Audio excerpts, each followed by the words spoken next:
Welcome to Game 3 on Xeris Prime. What is that, True Evil?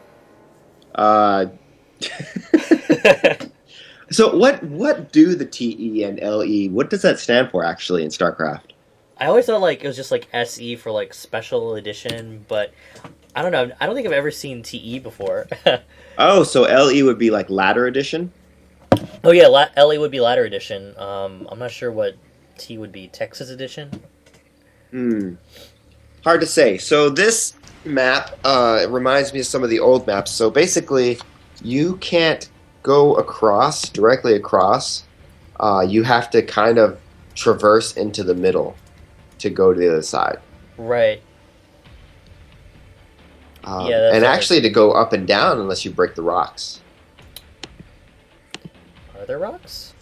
There are. If you look at Oh, I see, where I your see. overlord is, yeah, just to the left, there's rocks there. Right. So, unlike the first game, this Overlord is doing it right and is going to scout a main base straight up as opposed to scouting westward into a natural. But I kind of wonder if this map even allows for like two players on the same side, like one on the left, one on the right, because as you said, like it's split down the center. So maybe that was a wrong move. Who knows? Well, this map actually looks like it's equidistant. Yeah, I don't think this is actually a two-player map. I think this is actually a four-player map. Right, Like, but free-for-all type. right. Or maybe I'm an idiot. That's entirely possible. Some have thought it's so. So kind of interesting. Cash has decided to put his wall at this narrow choke right here, which is actually really smart. I mean, his ramp is actually a little bit more to the right, but that is a ginormous ramp. There's absolutely no way you could wall that off. And if he were to wall it off, that would be securing. That would be to secure. Well, actually, yeah, that would be to secure both his natural and his third. Right, that would secure Uh, his third, um, but that would be but it one just seems really expensive unnecessary. wall. Right, yeah. Maybe he'll decide to wall off this ramp when he gets his third, whenever that is. But meanwhile, the rocks here lead up into the natural. And And there's also a set of rocks leading up into the. Is there, or am I smoking crack? Oh, I thought there was a set of rocks leading up into the so third, but there's not. I think it's kind of interesting. Caster went Nexus first before he went for the Forge. I guess the map is ginormous. It's huge, especially with the long pathways you have to walk through to get to each other's base. So he felt really confident doing that.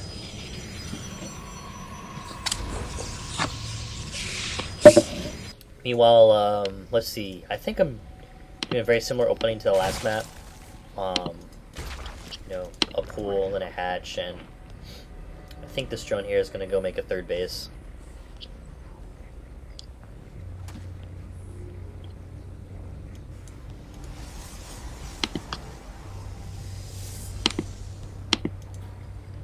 Durfa would like this map because you can hear the frogs croaking in the background.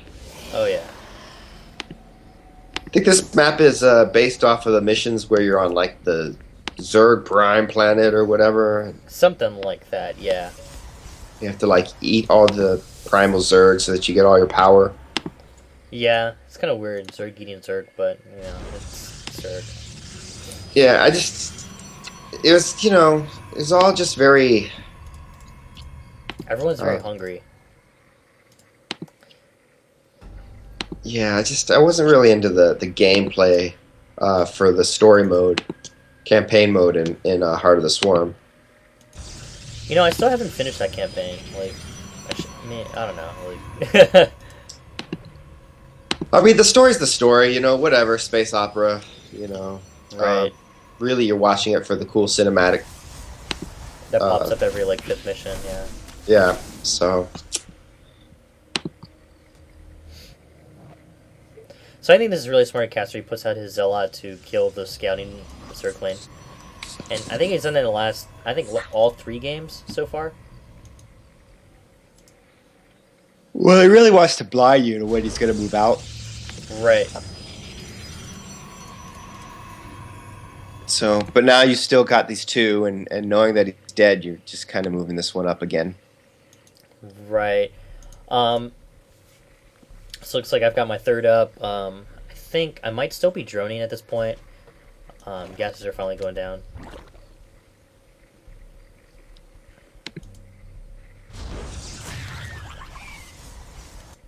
So this is an interesting thing. I mean, I never am able in ladder to play in this way. In what way?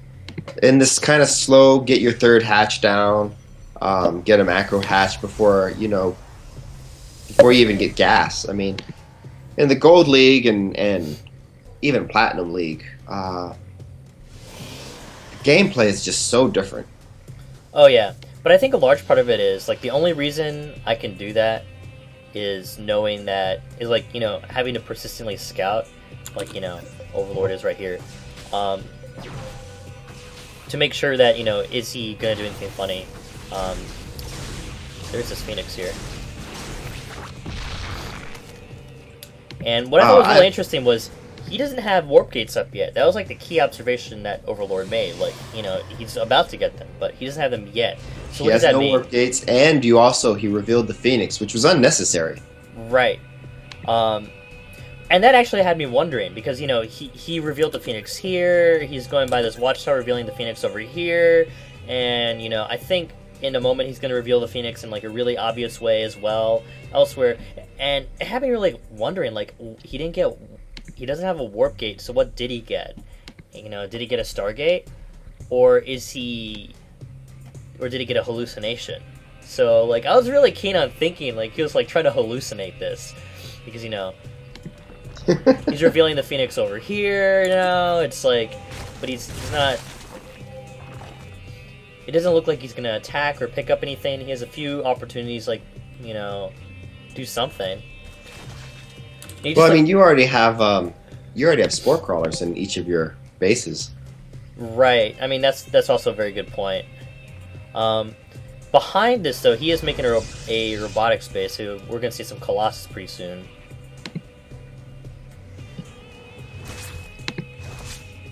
Oh, yeah, there it is.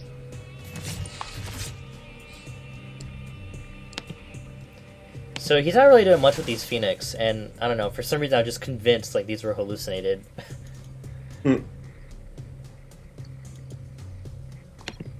Especially when he says something like that. Like I thought he was like doing these mind games at this point. It's like, okay, I get it. They're hallucinated. Speaking of where are your overlords, they just pop like a bunch of them. Right. So he's going for Colossus right behind this. And how many gates does he have now? 5? Yeah, I think 1, it's 2, 5. 3, 4, 5. And 3 of them are warp gates, and there go the other 2. And now he's building his Colossus and getting his thermal lance upgrade. And his second robo. So it looks like my army's moving out. If we look at the supply, my supply is about 50 ahead. So I guess I'm feeling pretty confident at this point. Well, he's been spending a lot of his time and resources on teching. Right. But I mean, he still has a pretty good wall. He's got a couple of these sentries to kind of block things off, and one Colossus. Luckily, this choke right here is a really efficient choke, I would think. It is. It's a really good choke for him. You tried to snipe the Colossus, but were actually unable to. Right.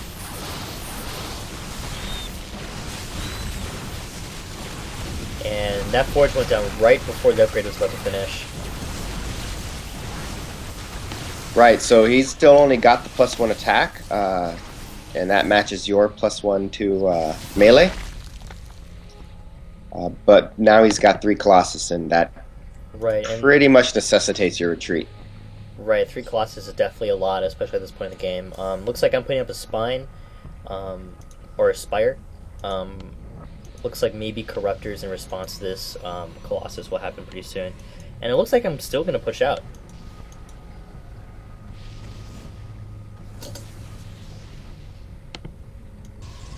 So he scouted that with the Phoenix. It looked like he might have been able to, it looked like he might have been pushing out for a second there, and now he backed off. Well, and also not having seen your overlords, which are in a really good position uh, to be hidden if he's scouting the edges. I mean, I think he's seriously looking for where your overlords are. Right. And here comes another attack. Right, yeah, Castor's really trying to get that third base.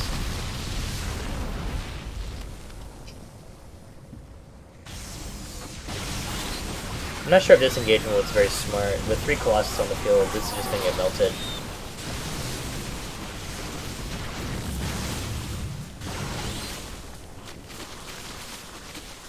And there goes number 4.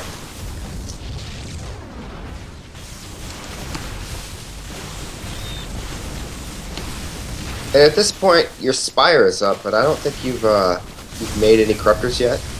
Nope, not yet. Let's see, what are his upgrades at? He's at +1. And, okay, so we got 4 Corruptors in production at the moment. Castor's got 2 more Colossus in production. And that's interesting they made a Warp Prism. I feel like we don't see that too often from Protoss.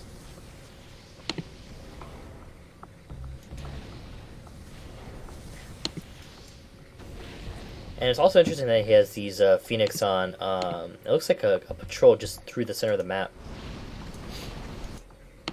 Yeah, one wonders what they're looking for. Might be now like here comes his army moving out. Right. I don't think this is a very powerful army to be. Oh, he's got his Warp Prism up here. That's right. Right. Well, we do have like a 30 supply difference. So, and I think I have Corruptors in the field at this point. So You do. There's a 7. So I feel like you're in a really good position right now.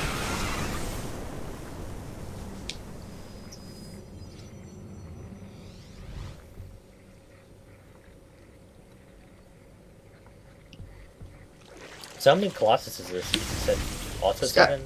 He's Or- got 5, six? 6 in there. Right.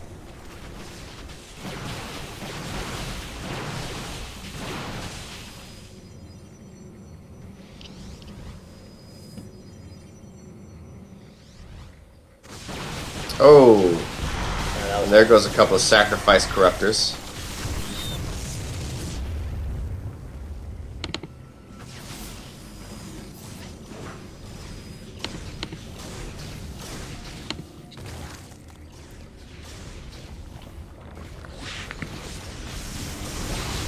So I guess I was feeling pretty confident at this point that I could just move right on in. All these Corruptors will definitely destroy all these Colossus, but Not before they take out. all the roaches. Roaches. Right.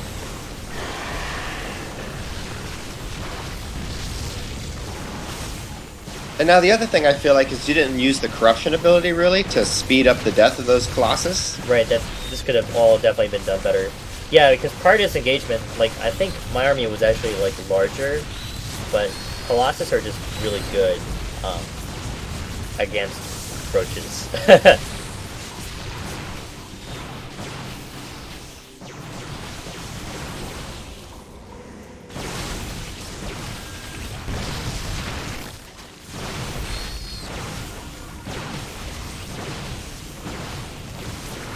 So Castor's in a really good spot. I hate it when Protoss are like in your base, like between your hatcheries like this, because then units pop out and they can't like come together before they engage, and he's also Right. getting them while they're like rallying with one another. So Castor's is in like a really good spot right now, both in terms of like just in general, but like where his army itself is located.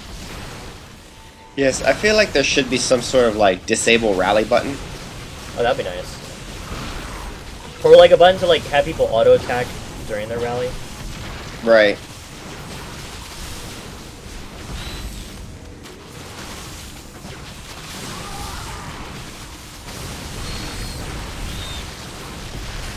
Good shot on that rock right there.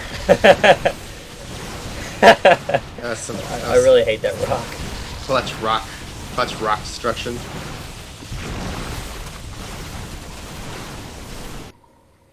Oh, Alright, and there's that's a game 3. Smogson baby reference. Oh yeah, that was a good screenshot. But So, wow. So he's up 3. So I have to come back with 4 more, right? Yeah, you have to come back with 4 wins to take this match. But I know what's really going on. It's just toying with him because you know that once he beats you in this round, 7, if you let him, you got to hold the round of 7. I mean, he's got to beat you twice. Right. So, some really intense stuff going on. But all right, we're off to game 4. All right then.